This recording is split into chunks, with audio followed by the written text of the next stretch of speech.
Am I the a-hole for wanting a divorce after my husband told me he should have married a younger woman 5 weeks after we lost our own baby? I'm Vivi, 38F, and my husband Arnold, 38M, and I have been together for 6 years in total, married for 4. He was against having kids when I met him, but we weren't using protection the whole time, so I was quietly hoping I'd get pregnant one day. That day came 2 years ago. I was ecstatic, but he got mad when I told him I was pregnant, saying it wasn't a good time because we had just moved into our new place and were still settling down. I was really hurt by his reaction.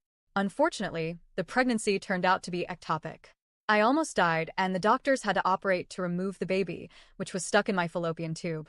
They had to take out one of my tubes. I was devastated, but I tried to move on.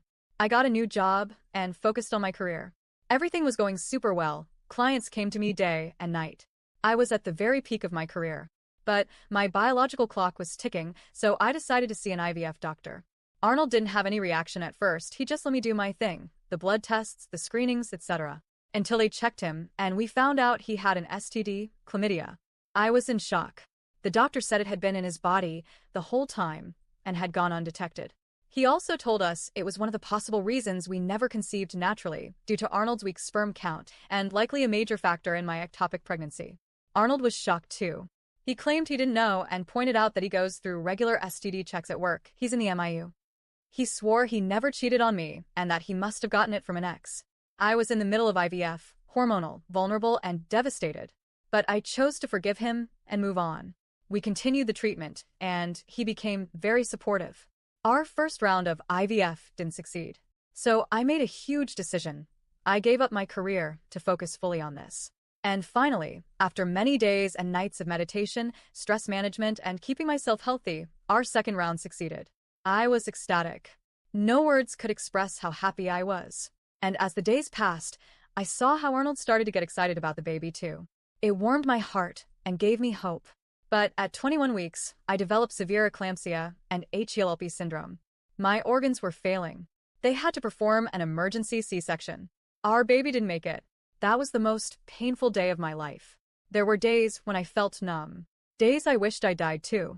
My OB had to force me into therapy because I was falling into a deep depression. With the support of my friends and family, I started to feel a bit better. But the pain is still here.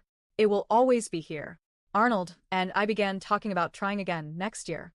I was scared because of the trauma, but I agreed because I knew how much he wanted to be a father and I saw the genuine excitement in his eyes. Fast forward 5 weeks after the loss. My friend invited us over for dinner. I obliged because I knew she was just trying to help me move on. Arnold got super drunk that night. When we got home, he asked for food, so I started making something for him. He started being rude. He always gets like that when drunk. I tried to ignore it and kept cooking. Then he sat down on the couch and said, I should have married a younger woman so I could have a baby. I froze. I couldn't move. He looked at me and smirked, then added, You like it when I'm drunk, right? 'Cause that's when I tell the truth. I stopped speaking to him after that. The next day, he asked why I was upset. I told him what he said. He claimed he was probably just joking, but I was sober. He wasn't joking. I know when he's joking, and this wasn't it. He kept apologizing, but I just can't ignore the fact that he thinks that way. That those words were in his mind to begin with. That he said them just 5 weeks after we lost our baby. I know this might sound paranoid, but his father has a long history of infidelity, especially with younger women. And I can't shake the thought that he might become just like him. So now I'm wondering, am I the a-hole for seriously considering ending my marriage to protect myself from further heartbreak?